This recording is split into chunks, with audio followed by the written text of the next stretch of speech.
सन 1850 को दिखाते हुए इस मूवी को शुरू किया जाता है। वहीं पर हमें एक राइटर को दिखाया जाता है जो कि उस टाइम में वो काफी फेमस था। पता चला कि राइटर इस जगह का नहीं था बल्कि वो तो यहाँ पर किसी से मिलने के लिए आया हुआ था। आगे जाने के बाद राइटर किसी घर के डोर पर नॉक करता है, लेकिन उस घर में जो लेडी रहती थी वो उस राइटर को वापस चले जाने के लिए कहती है, क्योंकि उसे लग रहा था कि शायद वो उसका कोई कस्टमर होगा। लेकिन राइटर उस लेडी को अपने बारे में बताता है कि मैं एक राइटर हूँ, ना कि तुम्हारा कस्टमर। लेडी यहाँ पर यह पता चलते ही समझ जाती है और उसे जल्दी से अंदर बुला लेती है। दरअसल राइटर लेडी के घर में उसके हस्बैंड से मिलने के लिए आया था। लेडी के हस्बैंड का नाम थॉमस था, जो कि एक बूढ़ा इंसान था। यहाँ पर वो राइटर उस बूढ़े आदमी यानी थॉमस से कोई किसी तरह का स्टोरी सुनने के लिए आया हुआ था। लेकिन जैसे ही वो राइटर थॉमस से मिलता है, थॉमस उसकी इंसल्ट करने लग जाता है। कहने लगा कि क्या तुम पागल हो, इतनी दूर से तुम सिर्फ मुझसे मिलने आए हो। लेकिन वो राइटर थॉमस के गुस्से को इग्नोर करके उससे कहने लग जाता है कि मैं आपके पास एक कहानी सुनने आया हूँ। यहाँ पर राइटर थॉमस से पैसों की ऑफर भी करने लगता है कि अगर आप मुझे वो कहानी सुनाते हैं तो मैं आपको सारे के सारे पैसे दे दूंगा। यह कहकर राइटर थॉमस के आगे सारे पैसे भी रख देता है, लेकिन थॉमस इन पैसों को लेने से साफ इनकार कर देता है और वो उस राइटर को कहने लगा कि तुम जाओ और गवर्नमेंट हिस्ट्री को चेक करो, वहाँ पर तुम्हें वो कहानी मिल जाएगी। लेकिन यहाँ पर जिद करते हुए राइटर कहने लगा कि वो रियल स्टोरी आपके मुंह से सुननी है, न कि किसी गवर्नमेंट हिस्ट्री से। यह बात सुनकर थॉमस को राइटर पर गुस्सा आ जाता है और वो उसे वहाँ से चले जाने के लिए कहने लग गया। साथ में थॉमस यह भी कहा कि मैं कुछ भी नहीं जानता। यह बात सुनकर वो राइटर काफी अपसेट हो गया और वहाँ से जाने लगता है। लेकिन थॉमस की वाइफ वहीं पर थी। वो राइटर को वहाँ से जाने नहीं देती, उसका रास्ता रोकने लग जाती है। थॉमस की वाइफ अपने हस्बैंड के बिहेवियर पर राइटर से माफी भी मांगती है। थॉमस की वाइफ राइटर से कहने लगी कि तुम उसकी किसी भी बात को दिल पर मत लेना, क्योंकि उस स्टोरी के बारे में थॉमस आज तक किसी को भी नहीं बताया, इवन मुझे भी नहीं। अब थॉमस की वाइफ खुद अपने हस्बैंड के पास जाकर उससे रिक्वेस्ट करने लग जाती है कि वो अपनी स्टोरी सुनाए और उस इंसिडेंट्स के बारे में जो उनके साथ घटना घटा हुआ था वो सब बता डाले। अपनी वाइफ की इमोशन को देखते हुए फाइनली थॉमस स्टोरी सुनाने के लिए एग्री हो जाता है। सबसे मेन बात तो यह था कि वे बहुत ही गरीब भी थे और उन्हें पैसों की जरूरत भी थी। इस वजह से थॉमस को मानना भी पड़ जाता है। जिसके बाद थॉमस उस राइटर को अपने पास बुलाता है और उससे कहता है कि मैं तुम्हें सिर्फ उतना ही स्टोरी सुनाऊंगा जितनी तुम बर्दाश्त कर सकोगे, क्योंकि ये कोई आम बच्चों की स्टोरी नहीं बल्कि ये काफी दुखद भरी कहानी थी। थॉमस बताता है कि यह मेरे लाइफ का एक ऐसा इंसिडेंट थे जिसने मुझे बदल कर रख दिया। और अब थॉमस अपनी कहानी को सुनाना शुरू कर देता है। अपने उम्र से 30 साल पहले यानी साल 1820 को दिखाया जाता है। यह उस वक्त की बात है जब समुद्र में व्हेल का शिकार किया जाता था। उस टाइम के समय में व्हेल का ऑयल काफी महंगा में बिकता था, इसीलिए उसका शिकार करके उसके अंदर से तेल निकाला जाता था। इस टाइम में बहुत सारे लोग व्हेल के ऑयल का बिजनेस किया करते थे। उस टाइम उनमें कोई नॉर्मल वाली बात नहीं थी, बल्कि लोगों में तो व्हेल का शिकार करना और उसके अंदर से उसका ऑयल निकालने का बहुत ही ज्यादा क्रेज था। इवन लोग इस बात पर बेट भी लगाया करते थे कि जितने भी शिप समुद्र में जा रहे हैं उसमें से ज्यादा ऑयल कौन सी शिप लेकर आने वाली है। वहीं पर हमें एक व्यक्ति को दिखाया जाता है जिसका नाम ऑनविन था। ऑनविन जो कि एक कंपनी के लिए काम करता था। ऑनविन की एक वाइफ भी थी जो अपनी लाइफ में काफी खुश दिखाई दे रहा था। अब जबकि ऑनविन जिस कंपनी के लिए काम करता था उनका काम यह था कि वो भी व्हेल का शिकार किया करते थे। जाहिर सी बात है ये कंपनी भी ऑयल हासिल करने के लिए ही ऐसा किया करती थी। कुछ वक्त के बाद ऑनविन उस कंपनी के हेड से मिला। वे ऑनविन को बताने लगते हैं कि इस बार हम समुद्र में व्हेल का शिकार करने के लिए अपना सबसे एक्सपेंसिव शिप भेजने वाले हैं। वे लोग ऑनविन को कहते हैं कि इस बार उस शिप का ऑफिसर हम तुम्हें बनाकर भेजेंगे। यह सुनते ही ऑनविन काफी अपसेट हो जाता है, क्योंकि इन लोगों ने ऑनविन से प्रॉमिस किया हुआ था कि अगली दफा तुम ही कैप्टन बनने वाले हो। लेकिन उन्होंने अपना वादा पूरा न करते हुए वो कैप्टन किसी और को बना रहे थे। वे जिसे कैप्टन बनाना चाहते थे उसका नाम जॉर्ज था। यहाँ पर हमें पता चला कि जॉर्ज इस कंपनी के ओनर का बेटा था। इस बार भी कंपनी के हेड्स ऑनविन से प्रॉमिस करते हुए यह वादा करते हैं कि अगली बार हम कोई गलत नहीं करेंगे और तुम्हें ही कैप्टन बनाएंगे। अब क्योंकि ऑनविन एक काबिल इंसान था इसीलिए उसके सैलरी को बढ़ा दी जाती है। ढेर सारी रकम को देखते हुए ऑनविन उनकी बातों को स्वीकार कर लेता है। आगे हम देखते हैं कि ऑनविन शिकार पर जाने के लिए तैयारी कर रहा था।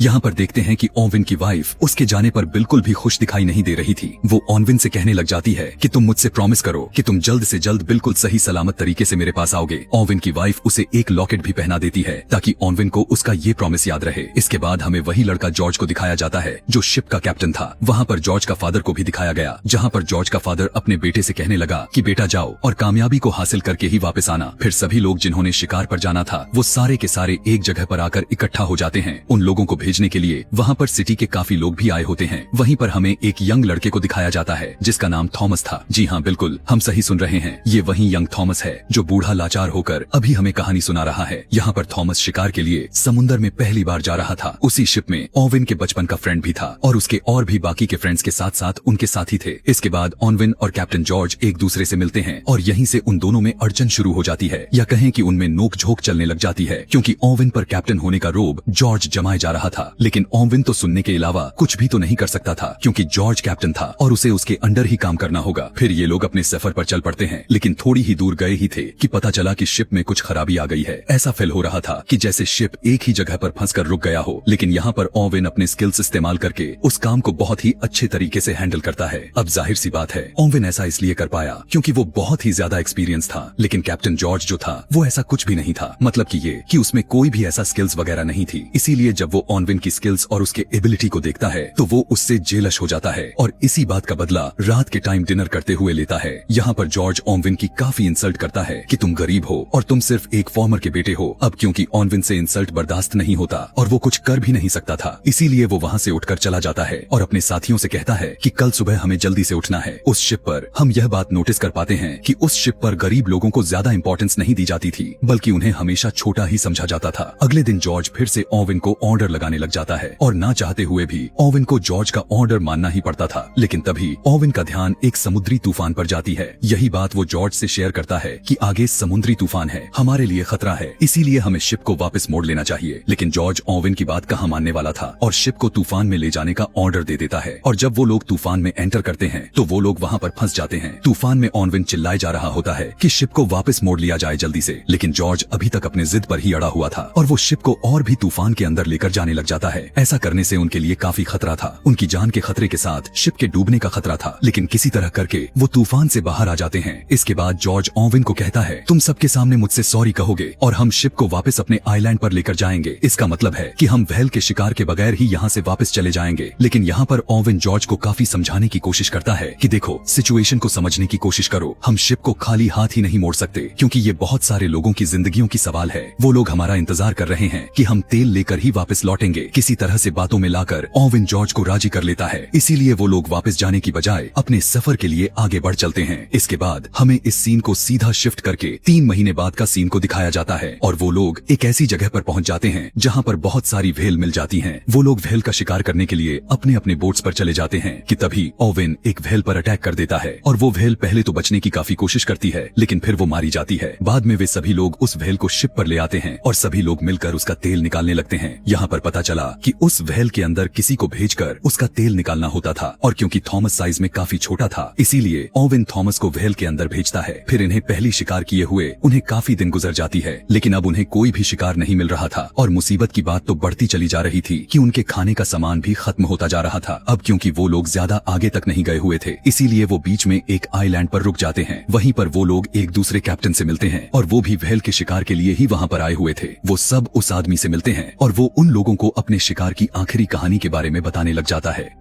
वो बताता है कि हम समुंदर के बिल्कुल बीचों बीच आकर फंस गए थे, जहां पर उनका सामना समुंदर के सबसे बड़ी व्हेल से हुआ था और वो व्हेल बहुत ही ज्यादा बड़ा था, जो कि उनके सोच से भी बड़ा था, जिसे ग्रेट व्हेल भी कहा गया है। लेकिन ग्रेट व्हेल ने उनके सिर पर अटैक कर दिया, जिससे उनका शिप पूरी तरह से डिस्ट्रॉय हो गया, जिससे कैप्टन का एक हाथ और एक बाजू टूट गया और उसके बहुत सारे साथी भी मारे गए। लेकिन उसकी कहानी पर वो सभी उसकी बातों को सीरियस नहीं ले रहे थे। वो सोचने लग जाते हैं कि ये कोई मनगढ़ंत कहानी सुना रहा है, इसीलिए वो कैप्टन वहाँ से चला जाता है। लेकिन अब उन लोगों के दिल में लालच आ चुकी थी कि हमें भी उस जगह पर जाना चाहिए जहां पर वो ग्रेट व्हेल है, इसीलिए वो लालच करते हुए उस लोकेशन पर जाने लग जाते हैं। फिर अब यहाँ से भी इस सीन को 14 महीने आगे की तरफ लेकर जाती है और इतना ज्यादा सफर करने के बाद फाइनली वो उस जगह पर पहुंच जाते हैं जिसका उस कैप्टन ने व्हेल का लोकेशन के बारे में बताया था। वो सब लोग अपने अपने हथियार लेकर बोट्स लेकर उस जगह पर जाने लग गए। अभी वो सभी आगे बढ़ ही रहे होते हैं कि ओवेन की बोट पर कोई अटैक कर देता है, जिसकी वजह से वो लोग बोट से गिर जाते हैं और यहाँ पर वो लोग पहली दफा अपने आंखों के सामने इतना बड़ा व्हेल को यानी उस ग्रेट व्हेल को देखते हैं। यह बिल्कुल वैसा ही व्हेल था जैसा कि उस कैप्टन ने स्टोरी सुनाई हुई थी, लेकिन वो ग्रेट व्हेल वहाँ से जाने लग गई और ओवेन के जो बाकी के साथी थे वो अभी तक बोट में ही बैठे हुए थे। इसीलिए वो मौके का फायदा उठाकर वो एक व्हेल पर अटैक कर देते हैं, जिससे वो व्हेल को तो मारने में कामयाब तो हो जाते हैं, लेकिन उन्हें ऐसा करते हुए वो ग्रेट व्हेल देख लेती है। इसीलिए वो सीधा आकर अचानक से उनके शिप पर ही अटैक कर देती है, जिसकी वजह से शिप डूबने लग जाती है। जॉर्ज भी बोट में बैठा हुआ यह सब कुछ देख रहा था, इसीलिए वो व्हेल को छोड़कर वापस अपने शिप की तरफ आने लगता है। अब क्योंकि उनका शिप डूबने लगा था तो इसीलिए जॉर्ज सभी को ऑर्डर देता है कि वो शिप को जल्दी से छोड़ दे। सभी लोग अब बोट्स में आ गए। अब जितना भी खाना पीना इनके हाथ लग गया था वो उसे ले लेते हैं। इसके बाद अगले दिन हम देख पाते हैं कि वो वहाँ से निकलने के लिए समुद्री मैप को देख रहे थे, लेकिन उन लोगों का अब वहाँ से निकल पाना काफी मुश्किल हो गया था क्योंकि अब वो लोग फिर से एक दूसरी समुद्री तूफान में फंस चुके थे। इसी तूफान में ओवेन के बचपन का फ्रेंड भी काफी इंजर्ड हो जाता है। तूफान के बाद से धीरे धीरे दिन गुजरता चला गया। ओवेन अपने जख्मी फ्रेंड का मदद किया करता था, जबकि ओवेन के बाकी के साथियों को वो सिर्फ बोझ ही लग रहा था। और इसके बाद हमें 1 महीने की बाद की स्टोरी को दिखाई जाती है, जहाँ पर इन लोगों के पास से अब खाना भी खत्म हो गया था। उनकी हालात इतनी ज्यादा खराब हो चुकी थी कि वो मरने के कगार पर पहुंच चुके थे, लेकिन तभी उनकी एक साथी को जमीन नजर आ जाती है। इसीलिए उन्हें थोड़ी तसल्ली हो जाती है और वो उन जमीन की तरफ जाने लग जाते हैं। अभी वो बस किनारे तक पहुंचने ही वाले होते हैं कि ओवेन को वहाँ पर कुछ फील होता है, और वो कोई और नहीं बल्कि ग्रेट व्हेल थी, जो कि उन सारे बोट्स से टकरा जाती है और उनकी बोट्स टूट जाती हैं। बहुत कोशिश के बाद वो लोग समुद्र के लहरों के साथ आइलैंड के किनारे तक पहुंच जाते हैं। यहाँ पर अब उन सभी की हालात किसी जानवर से कम बिल्कुल भी नहीं था। यानी आइलैंड पर आकर उनके आगे जो कुछ भी मिलता हुआ जा रहा था वो उसे ही खाए जा रहे थे ताकि किसी तरह से जिंदा रह सके। फिर जॉर्ज अपने साथियों को आग जलाने के लिए कहता है, जिससे होगा यह कि अगर कोई समुद्र में कोई शिप होगा तो उन लोगों तक हमारी लोकेशन पहुंच जाएगी और वो हमें यहाँ से लेकर चले जाएंगे जहाँ पर वो लोग अब बुरी तरह से फंसे हुए थे। वो एक बंजर आइलैंड था, वहाँ पर किसी तरह की आबादी तो बिल्कुल भी नहीं थी। फिर एक दिन खाने की तलाश में उन्हें आइलैंड पर एक केव मिल जाती है जिसके अंदर बहुत सारे इंसानों की स्केलेटन्स पड़े हुए थे। इसका मतलब साफ था कि वहाँ पर पहले भी लोग आकर फंस चुके थे और खाना न मिलने की वजह से और न ही किसी के आने की वजह से वो सभी के सभी घुट घुट कर मर गए। इसीलिए इनकी कंकालों को देख देख कर सोचे जा रहे थे कि वो भी एक दिन उन्हीं लोगों की तरह ही घुट घुट कर मर जाएंगे। लेकिन यहाँ पर वो लोग इस आइलैंड को छोड़ने का फैसला करते हैं और अपने टूटे हुए बोट्स को रिपेयर करने लग जाते हैं। उनमें से कुछ लोग आइलैंड पर रहने का ही डिसाइड कर लेते हैं और उन लोगों में ओवेन के बचपन का फ्रेंड भी शामिल था। लेकिन जाते जाते ओवेन अपने फ्रेंड से प्रॉमिस करता है कि मैं तुम्हारे लिए हेल्प जरूर लेकर आऊंगा।